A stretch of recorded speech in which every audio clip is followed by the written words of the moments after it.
Hi there. Thanks for coming. My name is Karina, and I really appreciate you hanging out with me this weekend. I'm excited to spend a little bit of time with you chatting about what is, I think, for lots of us, the next frontier of our yoga practice. And I feel like that's kind of a lofty claim, right?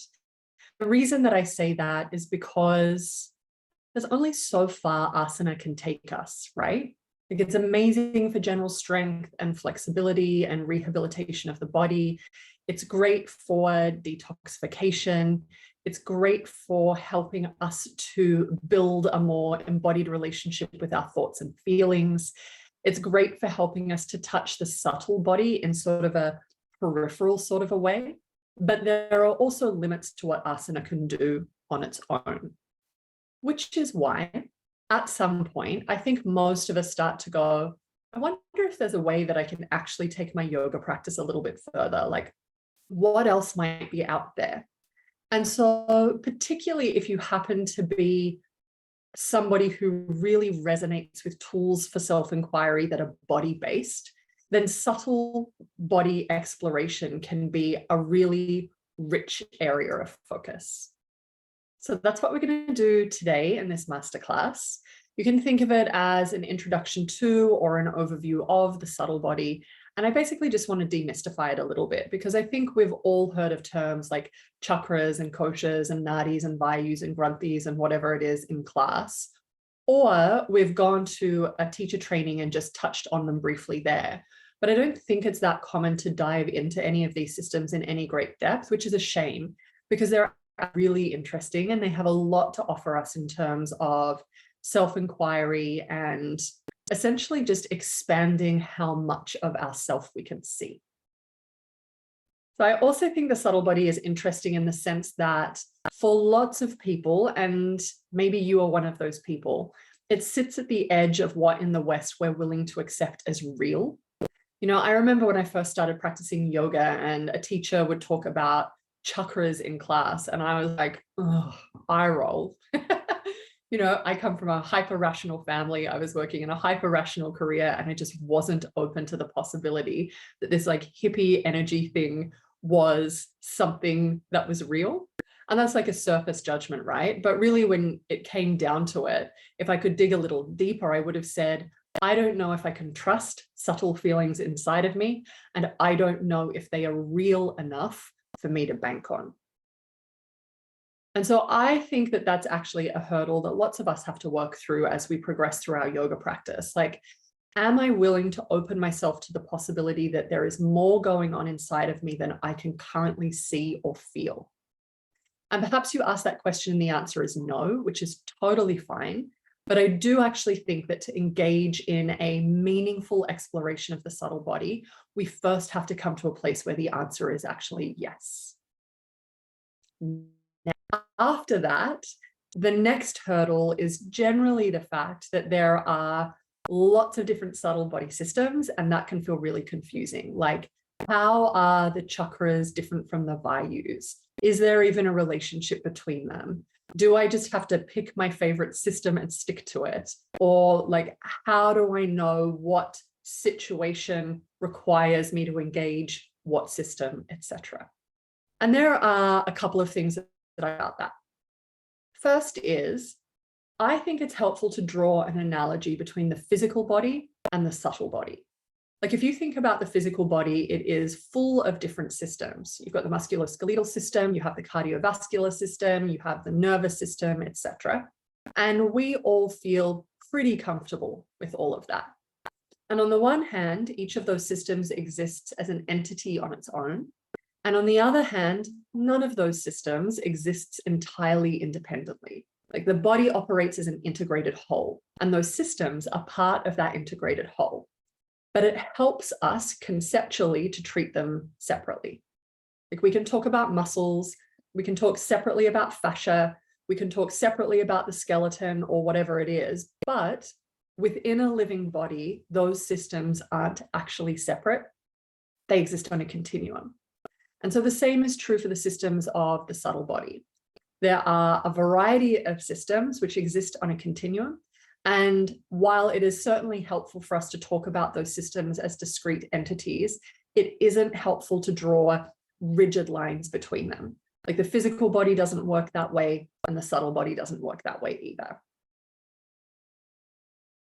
So then, just to complicate things a little bit, it is common to find that different people and different traditions of practice map these systems slightly differently. So for example, the 6+1 chakra model that is everywhere today isn't the only chakra model that ever existed. Like if you look back through tantric texts, you will find some chakra systems that only have 4 chakras and other chakra systems that have as many as 12. And similarly, although today you always hear that there are 72,000 nadis within the body, I have heard estimates that say there are as many as 580,000 nadis. So then how does that come to be? Good question. And here's how I've had it described to me. The way that I experience my body is going to be different to how you experience yours. And how we each experience our own bodies in yoga is in some way dependent on the goal of our practice. Like if our goal is enlightenment, we'll be attending to XYZ aspects of our experience. But if our goal is the purification of the body, we'll be attending to ABC aspects of our experience. So our orientation towards practice will influence what is happening inside of the body we attend to and what we ignore. Equally, how we experience these structures will depend on our primary mode of perception. Like if you're primarily a visual person, you will see things in the body that somebody who is primarily kinesthetic won't see. And they will feel things that somebody who's primarily auditory won't feel, etc. And so because subtle energetic structures are invisible in the body, there's an element of interpretation when it comes to how we actually experience them. Now, that doesn't mean we just have to take yoga's word for it, right? Each structure is described as having certain sets of qualities that you will be able to identify within your actual experience. And the techniques used for working with each structure will also give rise to certain experiences. So you can measure your actual experience against what tradition says about these structures. And to just give you an example of what I mean by that, if you wanted to improve the functioning of Apana Vayu, and you start to do Apana Vayu practices, and as the result of those practices, you feel more grounded, the body gets better at eliminating waste, and you get better at letting things go. It doesn't matter whether or not you can see a blue downwards pointing triangle at the base of the spine when you're meditating on Apana Vayu. Like the proof is your direct experience and in the way those practices impact your life. And so I think that's just really important to keep in mind as we progress today. So with that out of the way, here's what we're actually going to do. I'm going to give you an overview of some of the main subtle energetic systems in the body, and we're going to explore how those different systems relate to each other. We're going to talk about the different practices that you can use to impact the different systems.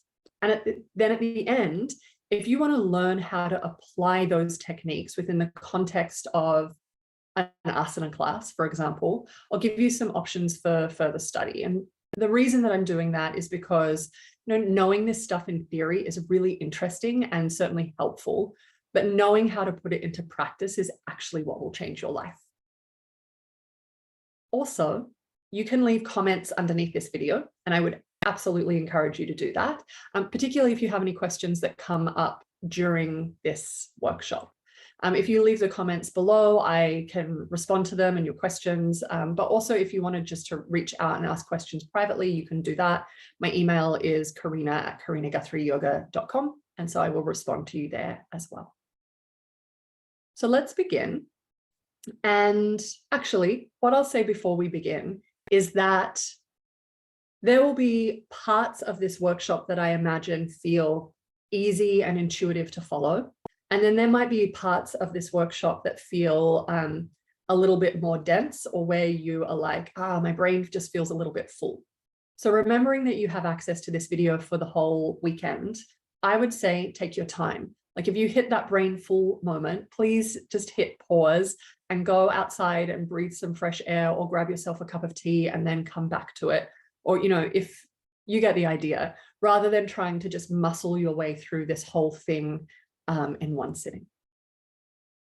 So now what I'll do is to begin with the koshas. And the reason that I'm beginning with the koshas will become clear in a little bit. So you will probably have heard of the definition of the word kosha. So it means sheath or layer. And the map of the koshas is a map of the body that includes the physical body and also the energy body, but then goes beyond both of them. And the basic idea is that we're made up of 5 koshas or layers that represent different levels of our existence. So we're kind of like a babushka doll. So one layer sits inside another layer, sits inside another layer, but each of those layers is permeable like an onion, so that there's a conversation happening between all of the layers all of the time. That also means that anything that happens at the level of one kosha will impact the functioning of all the other koshas. So already we see this theme coming up here, which is that it doesn't help to draw hard lines between these things. Life doesn't work that way, and neither do we. Now, the other thing that we need to know before we look at each kosha is that each of these layers is considered to be a covering over the soul. But yoga doesn't really like the word soul so much. It prefers to use the word consciousness. And it basically says that the innermost part of each of us is the purest expression of consciousness possible. But that consciousness isn't really ours. It's the part of universal consciousness that's filtered through our individual body, which is kind of a hard thing to wrap our head around, right? But it is nevertheless what yoga's claim is. What it also says is that you can think of each kosha kind of being like a lampshade. So you have the light of consciousness inside of you, and then you have 5 different shades over that light. And each of those shades gives us the character of our personality, but each of those shades also obscures or dims the light of consciousness inside of us. So the outermost kosha is the most dense, the innermost kosha is the most subtle. So each sheath covers and obscures the subtler awareness of the sheath that is interior to it. So as a whole, these koshas cover the spectrum of our human nature, which means that they're kind of cool as a way of exploring the spectrum of our experience and also the spectrum of our potential as humans. So I'm going to go through each one now, and then at the end, what I'll do is show you a diagram of them. The diagram is actually super simple, but I want to wait to the end because it'll kind of give you a clearer picture of the relationship between the koshas and then all the subtle body structures as we segue into those other structures. So Annamaya kosha is our outermost layer. So this is the layer of our physical body. It's our muscles, our bones, our fascia, our organs, basically all of the stuff that we can see and touch. And it typically goes by the name of the food body, because this is the part of us that is fed and sustained by the food that we eat. So our ability to tune into what's happening in the body is obviously really important in yoga and in life. The more yoga we do, the better we become at developing this internal bodily awareness. And that's a really good thing, because the thing that happens very often, as I'm sure you are more than aware, is that we tend to ignore the body. And it's not until we get sick or injured that we actually start to pay attention to it. And because we ignore the body, when we do start to pay attention, it's really hard to feel anything beneath its most superficial layers.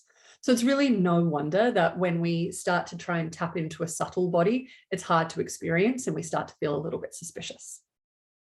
So for example, and I love this example, because we've never paid attention to our heartbeat, we have no idea usually how it responds to our stress levels or what we eat or how we move, etc. And because of that, there's no sense that we can exert any control over it. But here's something that's really interesting. There were experiments done by a psychologist whose last name was Miller. And those experiments showed that animals can learn to control their heart rate when they learn that doing so nets them a reward.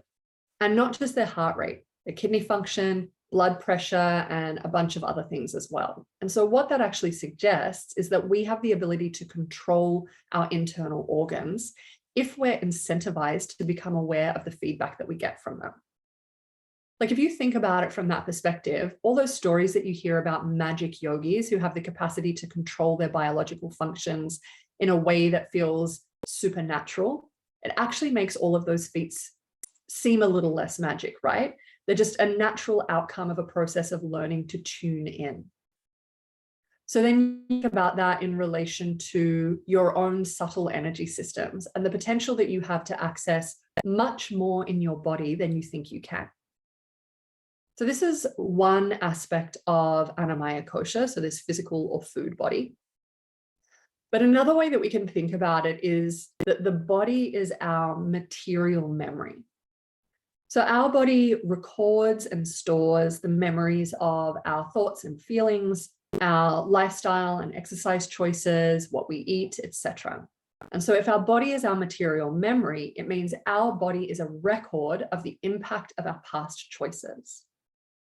So within the context of a yoga practice, asana is a really great way of addressing those choices and also ameliorating their impact. So asana kind of in one way is helping us to rewire our relationship with the past. The thing is though, even as we start to explore the body, the goal over time is to become less identified with it. And so there comes a point in time where we actually want to shift the focus from the body itself to how the body can give us a read on what's happening in the layers that are interior to it.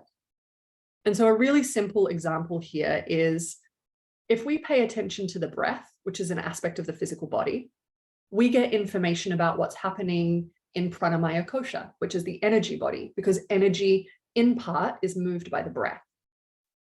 Or we notice how the body stores mental and emotional tension.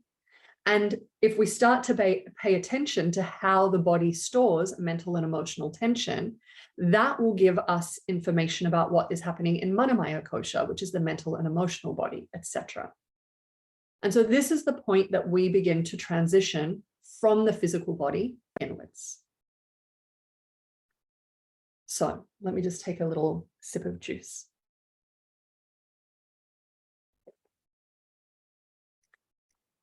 So within Annamaya Kosha, our physical body, we have Pranamaya Kosha, which is our energy body. So generally the way we're first introduced to the energy body is usually through the breath, right?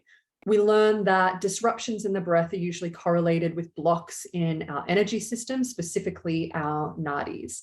And so one way of exploring our subtle energetic body is learning to breathe consciously. So smoothing the breath out, slowing it down, getting rid of catches or hitches in the breath, introducing breath retentions and bandhas once we know what they do and how to use them, etc.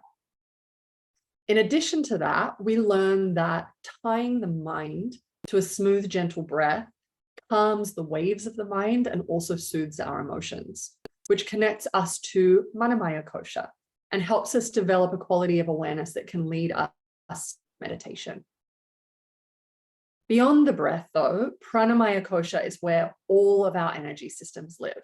So basically, all the stuff that we're going to talk about today lives in this particular layer of the body. So rather than, laboring the point here, let's just say this is a vibe, and we're going to return to this sheath in a little bit.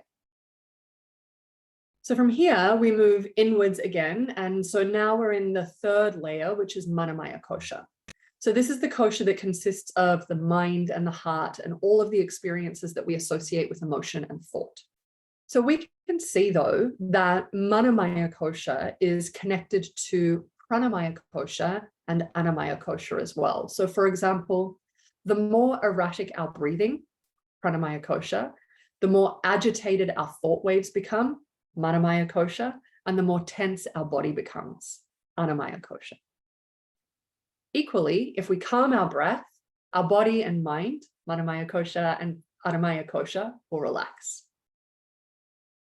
So the final thing that we can say about this kosha, which I actually find fascinating, is that Manomaya Kosha, from yoga's perspective, is the only kosha that experiences suffering.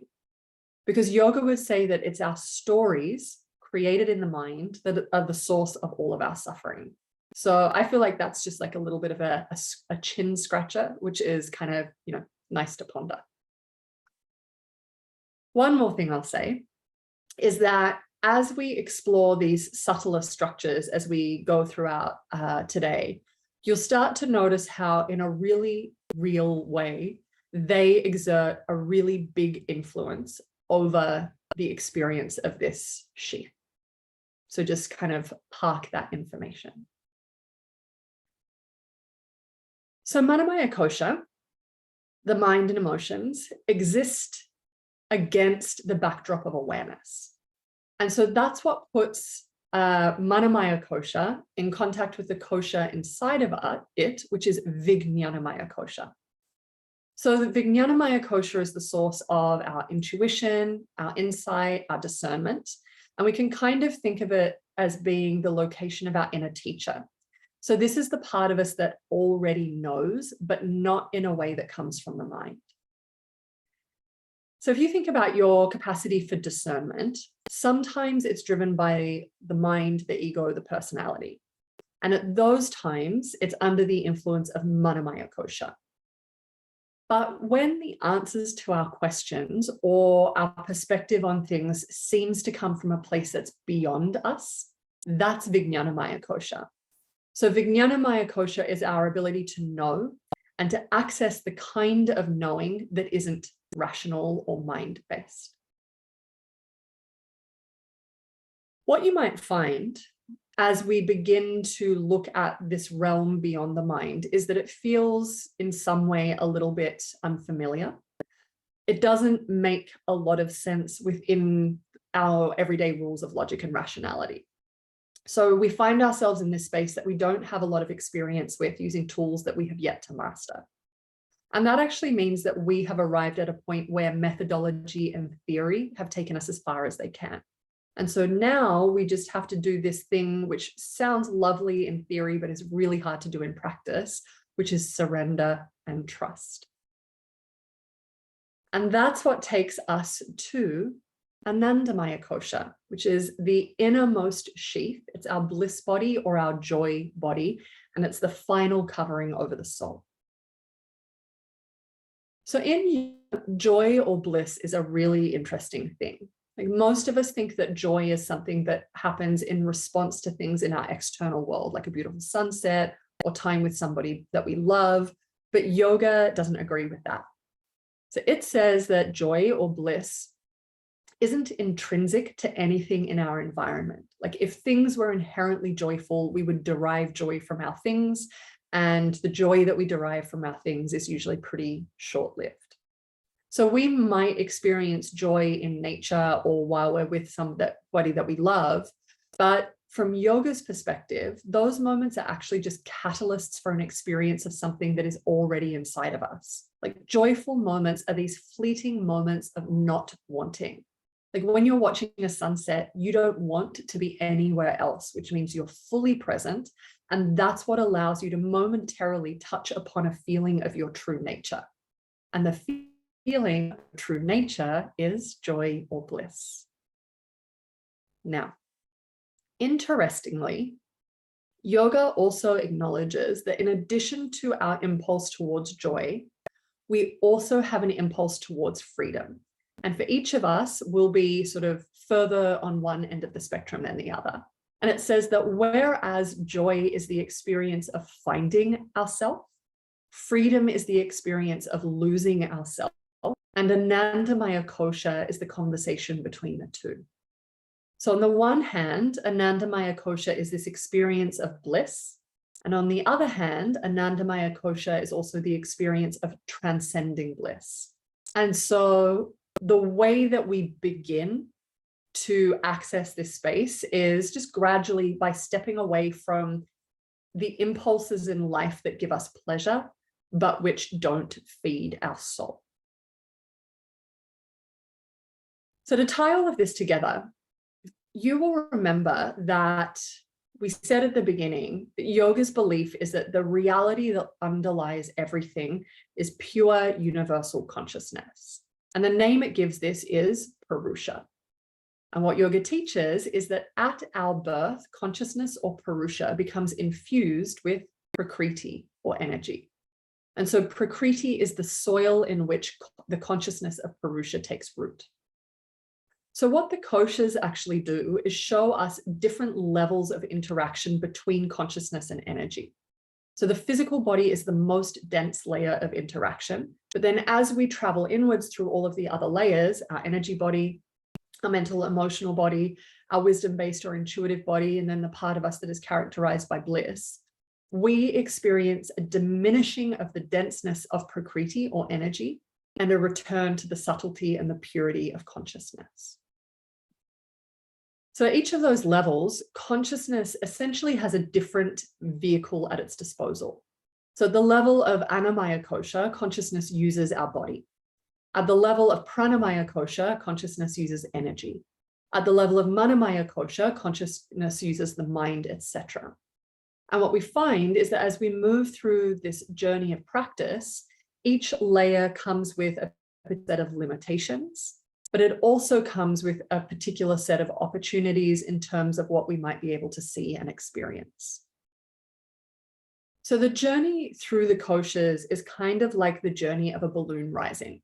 So initially, energy is like the sandbag holding the balloon of consciousness down. But as our attachment to the deeper layers of existence are broken, the sandbags are removed and the balloon, now free, is able to kind of follow its natural course upwards into that spacious sky of consciousness. So at this point, I would like to show you actually a couple of maps of the koshas. So let me pull them up onto the screen now. And the reason that I wanted to do this now, as I mentioned before, is just to show you that everything else in the workshop today fits specifically into that second sheath of pranamaya. So that's where all of our subtle energetic systems live. Remembering though that all parts of the body impact all other parts of the body, as you will see as we go forward. So give me 1 second. Actually, I might just show you one map.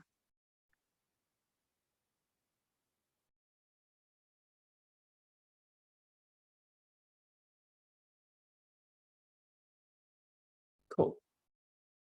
So to call this a map might be stretching things a little bit, but you can basically see at the top there is Annamaya Kosha, physical body, and then each layer in becomes more subtle. Pranamaya Kosha, the energy body, Manomaya Kosha, the mind, Vijnanamaya Kosha, our intuition, and Anandamaya Kosha as bliss.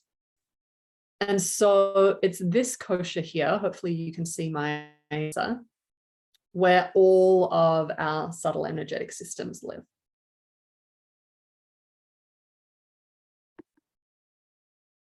Enlightening. Such a simple map. So from here, let's take a moment to just have a generalized discussion of energy, and then we will zero in on the specific structures after that.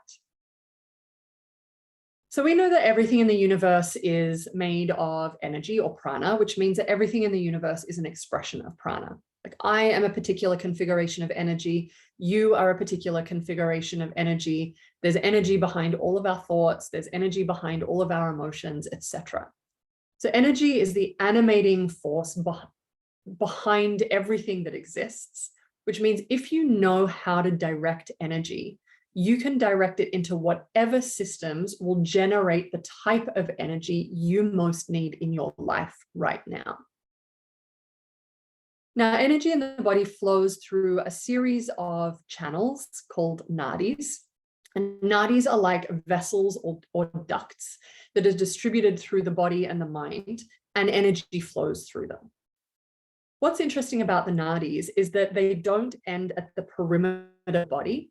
they actually extend out beyond the body and into the world. And actually, I found a really great picture of this by Alex Gray. So let me just pop that up on the screen for you now as well.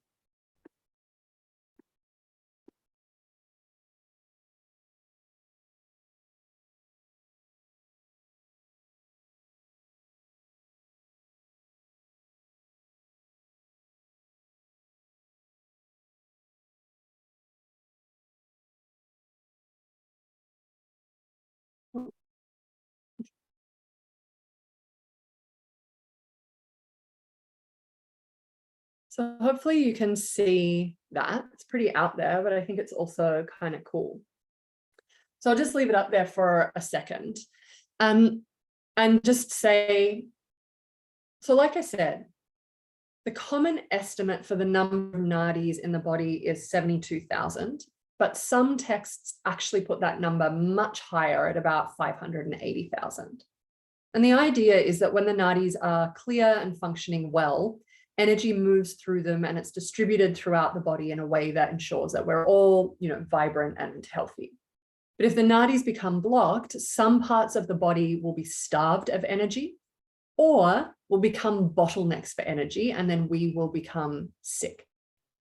So blockages in our pranic system will manifest in lots of different ways because prana manifests in lots of different ways. And that means that blocked energy can negatively impact lots of different things, like the physical body, like our thoughts and emotions, our spiritual practice, etc. So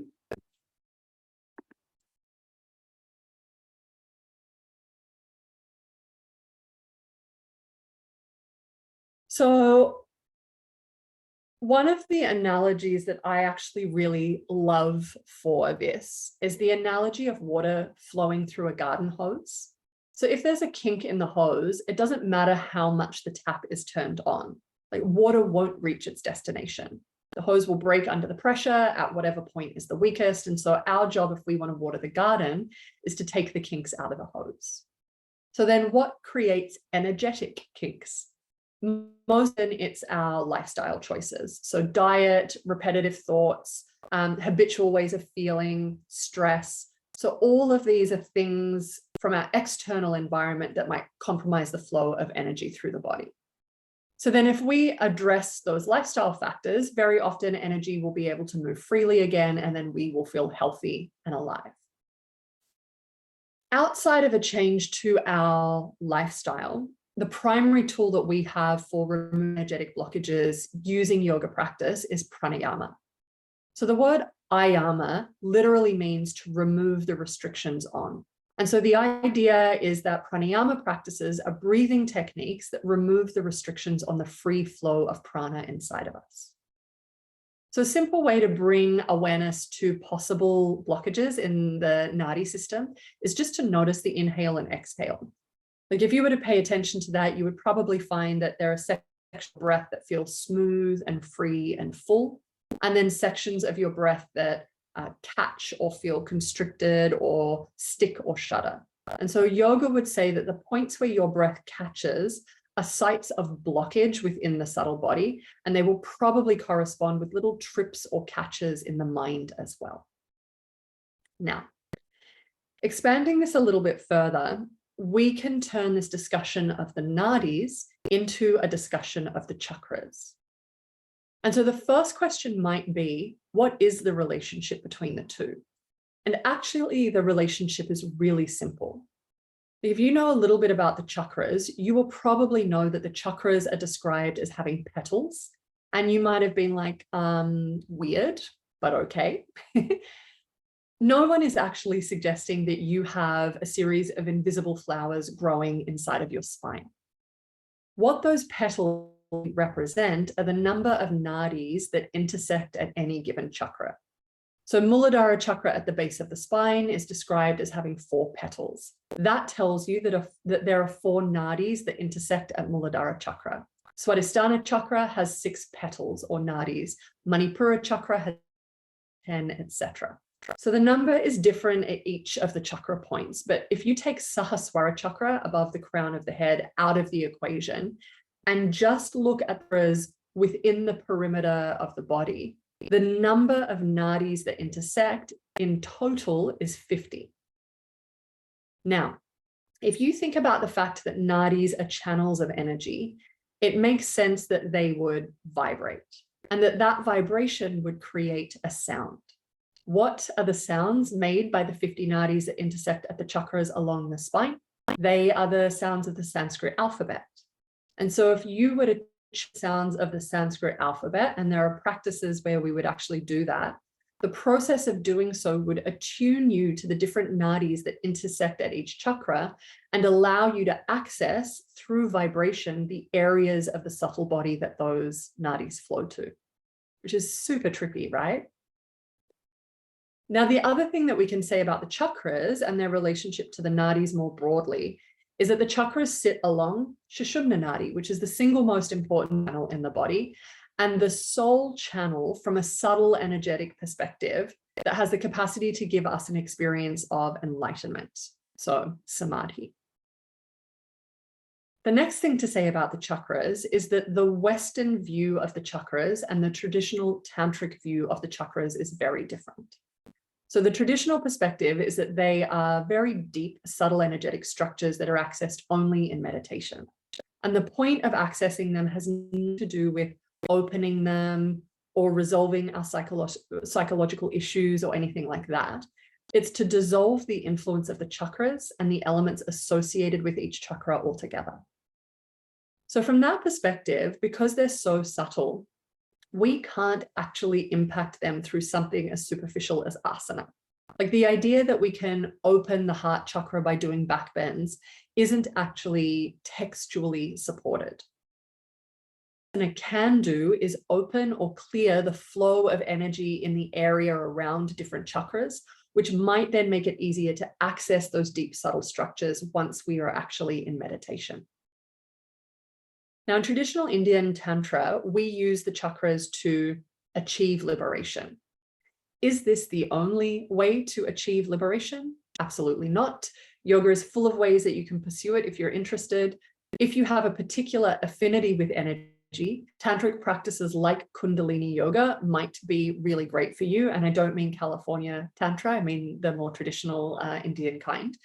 But if you don't have an affinity with energy and you happen to still be interested in samadhi, there are 1,000 other ways that you might undertake that journey if you wanted. So this is really different, obviously, from the modern or Western perspective. So from that more modern perspective, chakras are seen as these psychic centers that have the energy of different psychological experiences. And where our interest in the chakras is more like this worldly, so opening the heart or resolving survival issues or developing confidence or whatever it is. Now, I know that the idea of the chakras can seem kind of fanciful at first. So I also wanted to offer you this as a way in. And let me just have another little sip of juice first. I don't know if you've heard of feijoas in New Zealand. They're this unusual sort of a fruit, but they're so delicious. And so I've got this like feijoa with sparkling mineral water situation going on, and it's super nice. So back to the chakras. If you think about the central axis of your body, so this is where your spine is, it's also where Sushumna Nadi is. So then think about the fact that actually almost all of the important experiences of being human or of having a body sit along this axis. So for example, feelings in the heart. You may not refer to that as Anahata Chakra, but I'm sure you can relate to the feeling of connection that comes from there. So you can think about the feeling of falling in love, like you feel that somatically, maybe even intensely in the chest. And the same is true for the pain or the pressure of heartbreak, right? Now, you might also notice that although the physical heart is left of center, those experiences of love and connection happen right in the center. So then not actually experiences of the physical heart. So those are experiences of human love, but yoga talks about Anahata Chakra as being a portal for an experience of universal love. Now, staying with that, think about the experience of heartbreak. Like, we all accept the pain of heartbreak as being real. We all accept the physical experience in the heart center as being real. But if you were to try and measure it or detect it using some kind of fancy scientific equipment, would that equipment show us anything? Probably not. Similar for the chakras. So we're already experiencing the heart as an energy center in some way. We're just not really reflecting on the implications of that. And what the tantric tradition is saying is that the source of that energy is not the physical body, it's the energy body. And we can extrapolate this outwards to other chakras as well. So the energy in the forehead when we're focusing, so we can correlate that with Agnya chakra. So this is our center for concentration, the inner teacher, insight, intuition. Constriction in the throat if we're having a hard time communicating. And we can correlate that with Vishuddhi chakra, so the center of communication, creativity, purification, etc. Butterflies in the stomach if we're doing something that puts us right up against the edges of our personal power. We can correlate that with Manipura chakra, center for power, transformation, healing, etc. And so this central axis is significant. Now, this is where things might get a little bit dense. So if you need to take a break first, do that, or we can charge on. So earlier we talked about talked in a generalized way about blockages in the nadis. But this discussion of the chakras actually opens us up to a more specific conversation about subtle energetic blockages, because that's what a granthi is. So granthis are knots of excess energy that collect at certain points along the spine and between the chakras that obstruct the flow of energy along Sushumna Nadi. So there are 3 granthis along Sushumna Nadi. One of them happens to be a knot of excess tamasic energy. One of them is a knot of excess rajasic energy. And one is a knot of excess sattvic energy. So let's break this down. You will remember right at the beginning of this talk, I mentioned Purusha and Prakriti. And I said that Purusha was the portion of universal consciousness that each of us has access to. It's the most essential part of us. And I said that Prakriti was the energy or power that gives form to consciousness. So Purusha is the part of us that never changes. Prakriti as energy is the part of us that does nothing but change. So our body, which is constantly changing, is Prakriti. Our thoughts, which are constantly changing, are Prakriti. Our emotions are Prakriti, etc. Now, Prakriti can manifest in 3 different ways. So it can be tamasic, rajasic, or sattvic. So tamasic energy is energy when it is heavy or stuck or stagnant. So if you have too much tamas, its denseness will make it hard to see or feel or sense the aspects of you that are subtle. At the other end of the spectrum, we've got sattva. So sattva is energy when it is light and harmonious and balanced, and which, if we have plenty of it, will make it easier for us to access those subtle realms of experience. And then between those 2 poles, we have rajas, which is a principle of movement. So rajas is passion, drive, excitation, but because it's always moving, it can also be a force of irritation, impatience, instability. The thing to understand about rajas is that it's either moving us towards tamas or it's moving us towards sattva, and we have power to intervene in that process and to choose which direction we move. So our body, our mind, our energy systems can express rajasically, tamasically, or sattvically. And collectively, these qualities of tamas, rajas, and sattva are referred to as the gunas. So how does this relate to the granthis? We already know that granthis are knots of energy that sit along Sushumna Nadi, obstructing the energy trying to move along it. We know that there are 3 granthis along the spine. The one towards the bottom of the spine, near kind of Muladhara chakra and Swadhisthana chakra, is called Brahma Granthi. It is tamasic. The one near the heart, near Anahata chakra, is called Vishnu Granthi.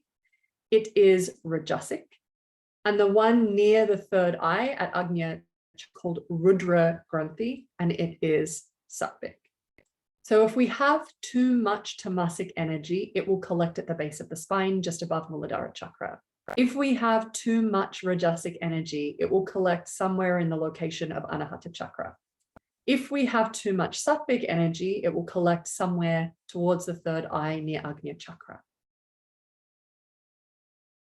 Now, just to keep breaking this down a little bit further, think about the lower three chakras. You've got Muladhara chakra at the bottom of the spine, which is associated with our experience of grounding, as well as issues relating to family, our sense of security, stability, etc.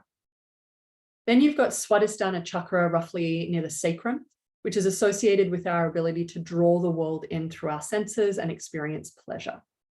And then you have Manipura chakra, sort of towards the navel center, which is associated with our relationship with Lord power.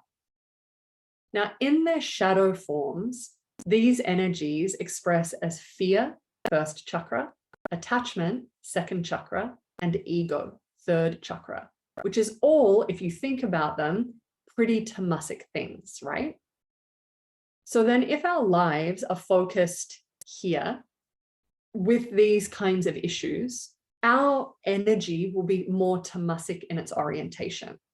And our personality will arrange itself around issues associated with childhood, survival, identity, attachment, sexuality, etc. And the energy associated with all of that will collect at Brahma Granthi, that bottommost Granthi. If we work through as much of that stuff as we can, that knot can dissolve and energy continues to rise up to Sushumna Nadi until it arrives at the heart. This is where our second Granthi is, Vishnu Granthi. So if you think about Anahata chakra as a center of connection, this is where our ego is sustained through our relationship with other people, and where we strengthen our ego through the process of comparison and judgment. So this is kind of a rajasic kind of endeavor, right? Like constantly looking outside of ourselves for answers. So if our lives are focused here, we're going to be externally oriented, seeking fulfillment through other people, and that will manifest as a knot of energy roughly located in the heart. If we work our way through most of that stuff, that knot can dissolve. Energy will continue to rise along Sushumna Nadi until it gets to Agnya chakra at the third eye. So Agnya chakra is a center for discernment. And so the idea is hopefully that our identification with the ego can kind of come to an end at this point. But if our ego is over-identified with sattvic things, it will usually start to attach itself to spiritual stuff. Like, I've got to have the best mala, or I can only drink organic kombucha, or I can only hang out with other yogis because other yogis are the only people who get it, or whatever it is. Once we work through all of that stuff, that final Granthi dissolves and energy can move unobstructed all the way through Sushumna Nadi, and then we are, one step closer to enlightenment. So that's a lot. And I get that all of that can feel a little bit dense. So let's just take a moment, I think, to take stock with where we're at so far. So we started with the koshas.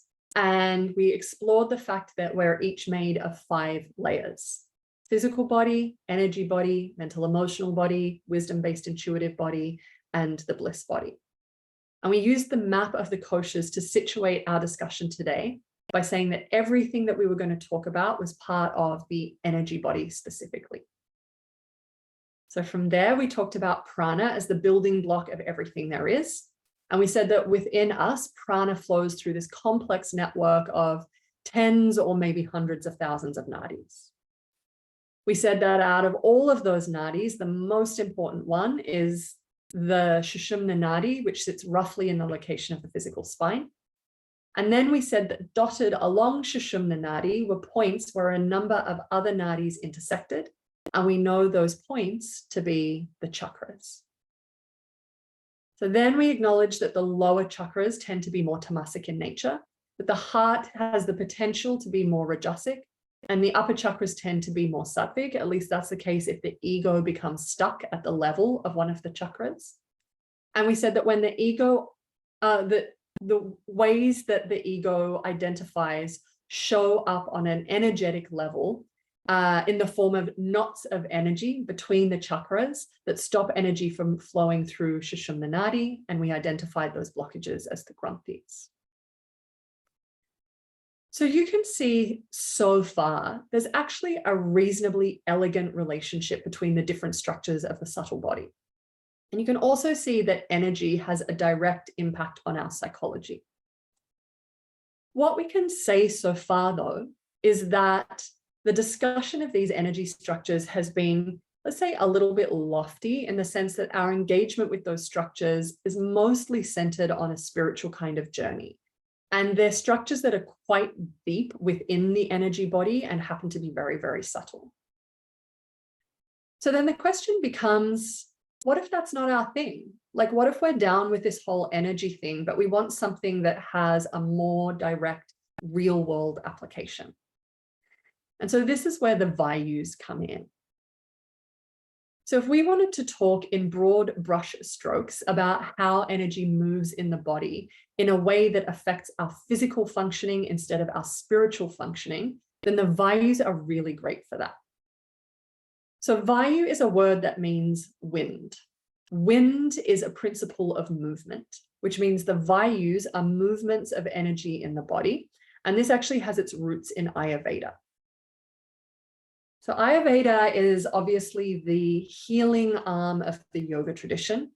It is a natural healing modality that uses its understanding of energy in the body and in the world to harness the body's innate capacity to heal itself. If you know a little bit about Ayurveda, you will know that one of its primary focuses is to determine what our constitution is. And it does that through the lens of the doshas. Now, I feel like I've already overloaded you with a lot of concepts today, so I don't want to go into this too much, except to say, if you do know a little bit about Ayurveda, you'll know that your constitution is made up of some combination of Vata, Pitta, and Kapha. And if you know about Vata, Pitta, and Kapha, you'll also know that each of the doshas is comprised of 5 sub-doshas or primary sub-doshas. And if you know that, it will make sense when I tell you that the Vayus are the sub-doshas of Vata.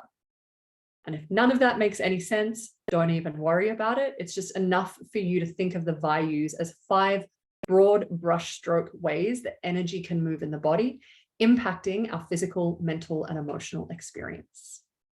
So let's look at each one of them now. And actually, as we go through this, I'm going to share my screen with you again, and I'm going to pull up a diagram that kind of gives you a visual representation of where the different Vayus are concentrated and kind of roughly what direction they move in. So give me a second.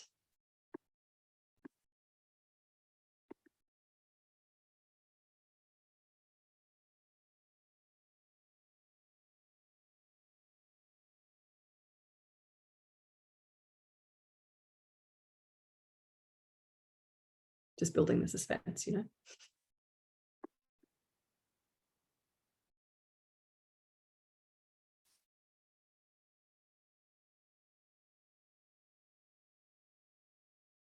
All right. Hopefully you can see that. Cool.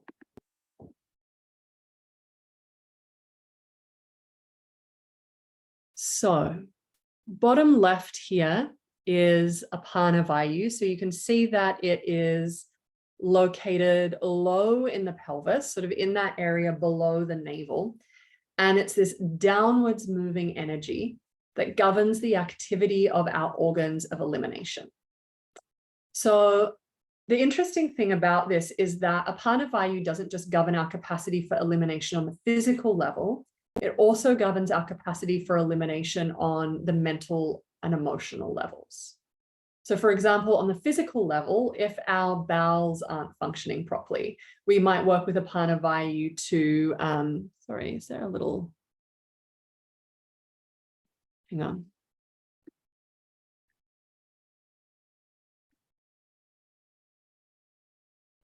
There we go. Oh no. I was trying to remove the ad, but I can't. Sorry about that. So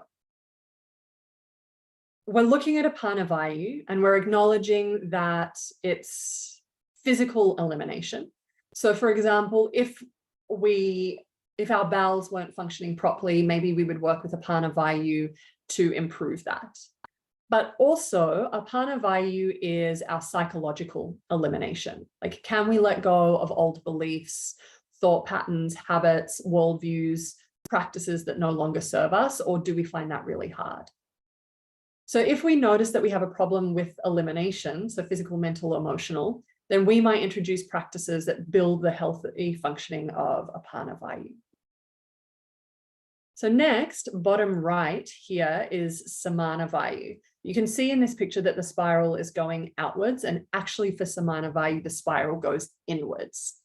So that is because it is a centralizing force and it draws energy from the periphery of the body to the core, specifically at the abdomen. And its main function is to support digestion, which is why it's in the location of our abdominal organs. So again, this works on a physical level, so through our capacity to convert food into tissue or waste, but it also works on the psychological level. So this is our ability to process, integrate, digest our experiences. So if we're not able to digest our stuff, then we just remain stuck on repeat. We play out the same cycles over and over again. We attract the same people and situations. If we get a nice strong Samana Vayu though, it becomes easier to assimilate what happens to us. We are able to understand some of our less useful attachments. It makes us more self-aware, more resilient humans. So if we notice, I could use a little help with this, then we might do practices to help build Samana Vayu. Next, we have Prana Vayu, which is top left here. And I just want to draw your attention to the fact that actually Pran Vayu and Udana Vayu, they're actually in the same location. It's just that the energy of Pran Vayu moves in through the senses and down through the lungs.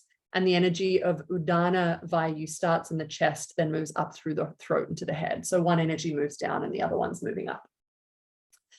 So Pran Vayu, top left, is concentrated in the chest and the head, and it governs our ability specifically to receive. So if we can't receive, we can't draw nourishment from life. So that's true of our ability to receive energy from the breath, which is why there is an emphasis of Pran Vayu in the chest.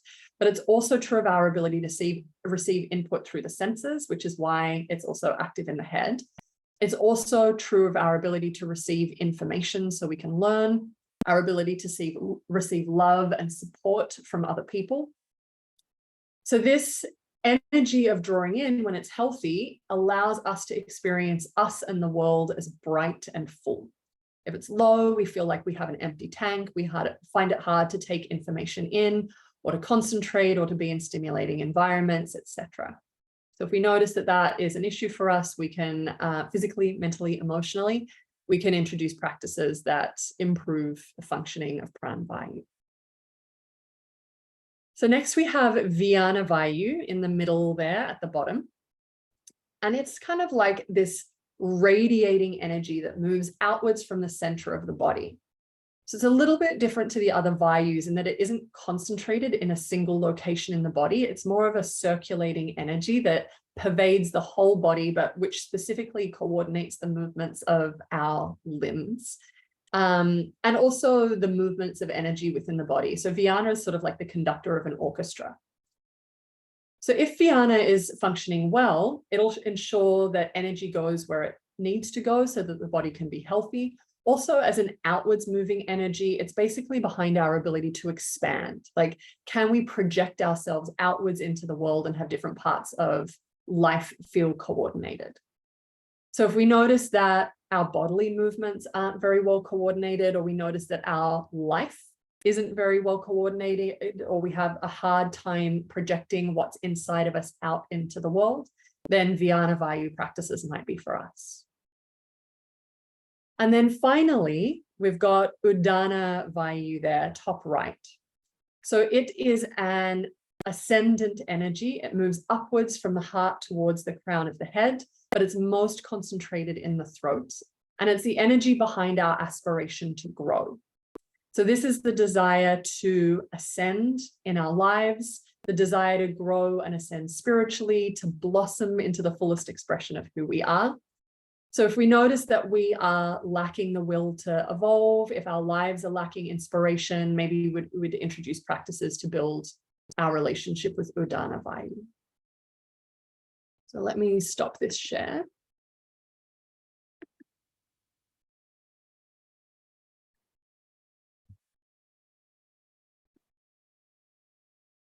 So the nice thing about all of this is that because all of the Vayus sit superficially in the body, like they're close to the surface of the body, they are able to influence the physical body quite directly. So have this really tangible impact on the feeling inside of us.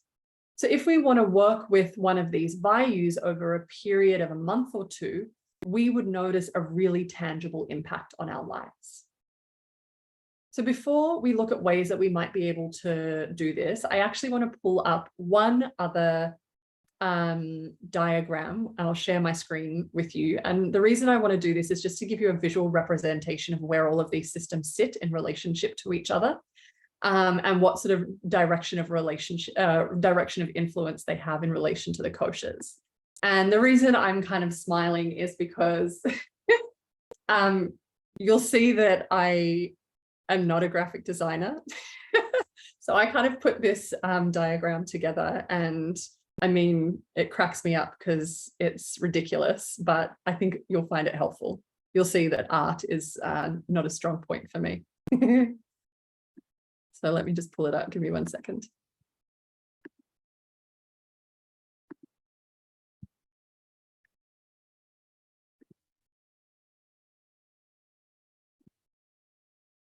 All right, share my screen.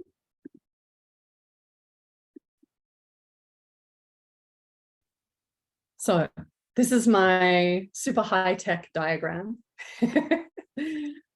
What I've done is basically turn the koshas into a pie. So you can see Anandamaya kosha here, this is the physical body. Pranamaya kosha here, this is the energy body. Manomaya kosha here is the mental, emotional body. Vijnanamaya kosha, intuition, wisdom. Anandamaya kosha is bliss. And then I've made the part of the pie chart that is Pranamaya kosha, the biggest one.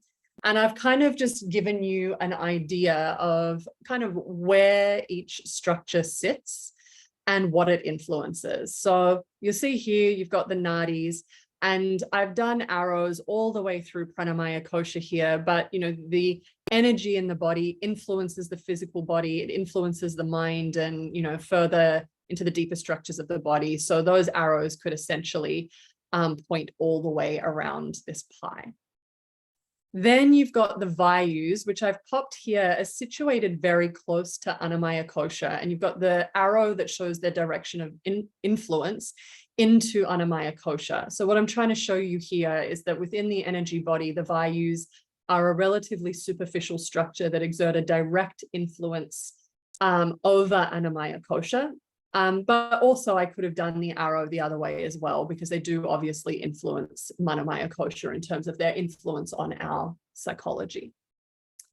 Then over here, we've got the granthis and the chakras. So the chakras I've put very close into the center of the pie, just to show you that they are very deep, subtle body structures. And because they are directly associated with our journey towards liberation and our, you know, journey towards samadhi, I've popped an arrow there that basically shows you that they go all the way into, or, you know, that the direction of influence is all the way into Anandamaya kosha.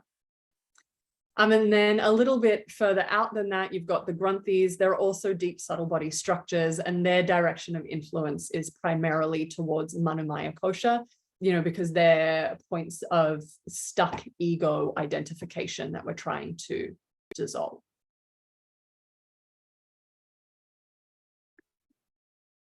So that was my art project for today. That said, and we're nearly there, we're oh so close.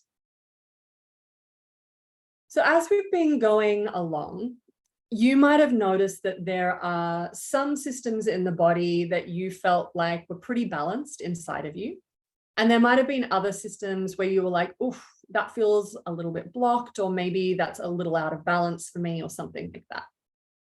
So it's obviously helpful to have all of the different systems outlined conceptually, but a conceptual outline doesn't help us much practically unless we actually know what to do with it.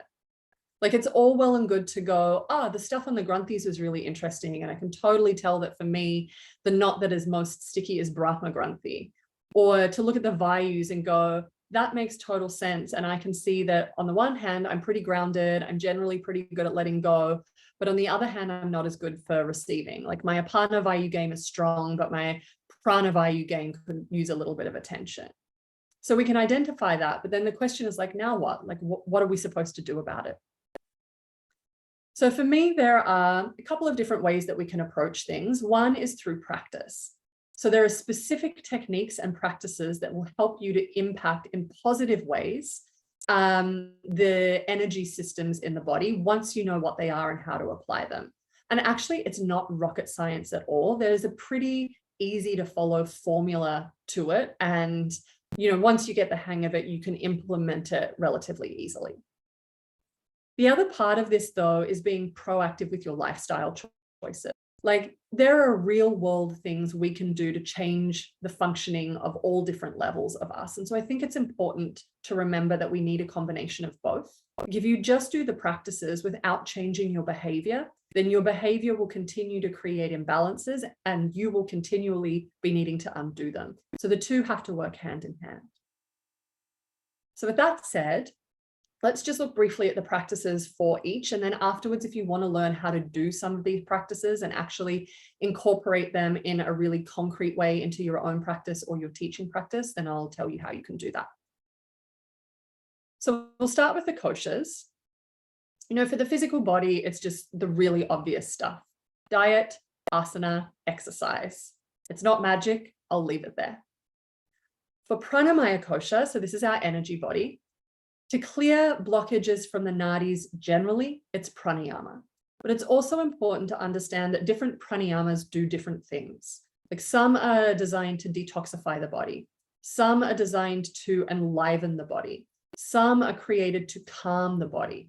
So you actually have heaps of options when it comes to pranayama. And the idea is to recognize what you need and then what pranayama fits with what you need. When it comes to the other subtle body structures, we're going to look at them in a moment, so we'll just park that for now. So for Manomaya Kosha, the mental and emotional body, it's basically meditation, meditation, meditation. And again, meditations can take you in lots of different directions. So on the one hand, the principle is like, just start, do something, and that will be good. But on the other hand, if you want to be a little bit more surgical in your approach, you can, if you know which meditations will take you in what directions. The other part of this, though, is self-inquiry. Like, there are heaps of self-inquiry techniques that sit within the yoga tradition that'll help you uncover unmet desires or expose trigger points or understand yourself better. But also, I think it's important to say there are plenty of great self-inquiry techniques that have nothing to do with yoga at all. So whatever works for you there.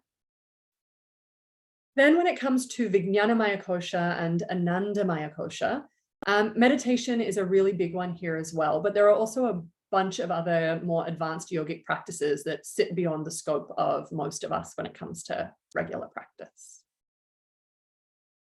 Then we can move to the Vayus, and these are actually really fun because they're really easy to impact. So for example, if I want to work with Apana Vayu, I would emphasize a forward folding practice in terms of my asana.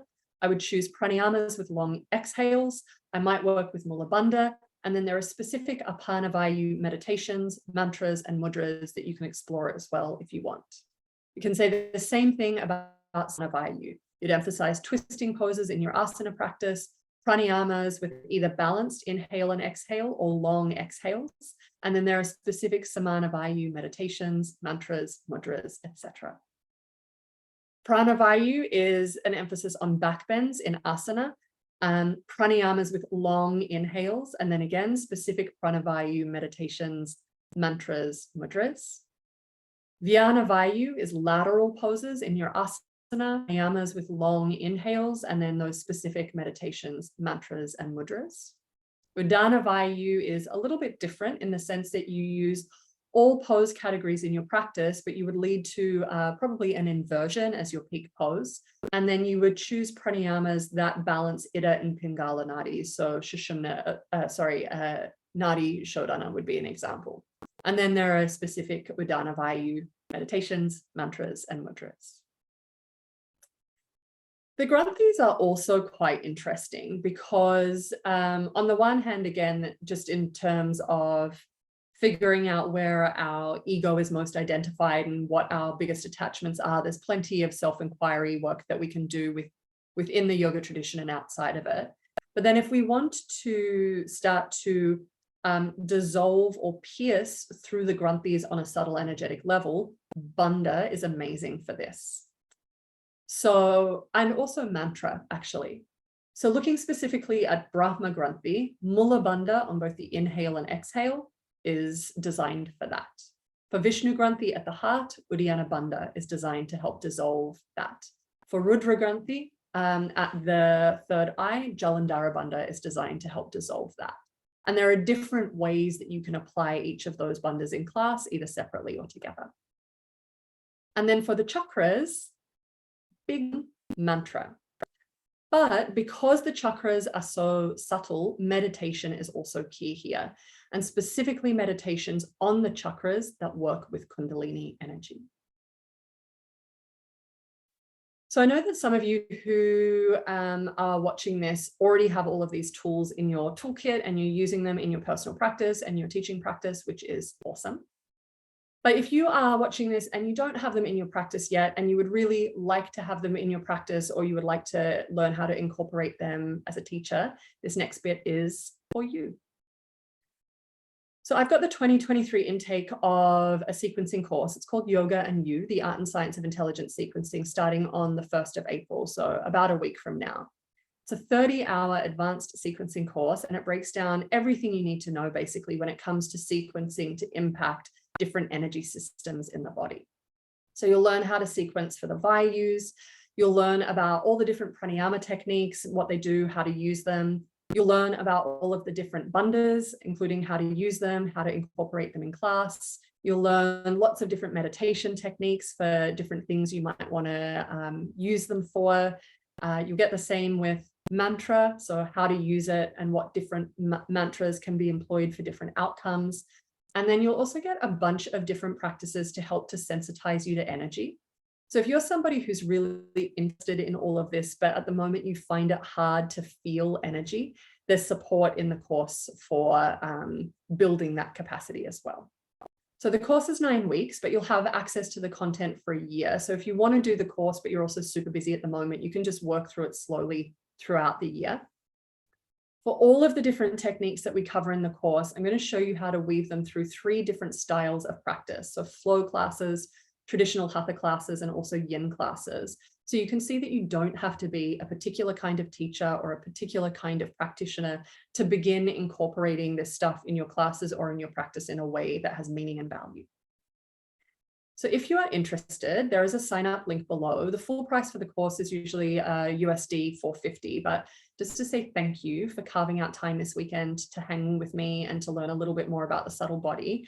I'm offering this course until Tuesday at a discount. I think it's like 20 or 25%. So it'll take the price from 450 down to 395, which I know also actually makes a really big difference depending on what the currency conversion is there. So if you're interested, I would obviously love to have you there. Like I said, you can find all the details and also the sign up instructions at the link below. And that discounted price of $395 is just available until Tuesday. And then the course goes live on the 1st of April. So that is all. To all of you, thank you for hanging out with me this weekend. I really appreciate it. And I also realize that there is a lot to unpack in everything that we've covered so far. So let's not have the conversation end here. Like I said at the beginning, if you have questions, pop them in the chat. If you have comments, pop them in the chat. If you want to reach out to me via email, it's karina@karinaguthrieyoga.com. Have a beautiful rest of your weekend. Big love.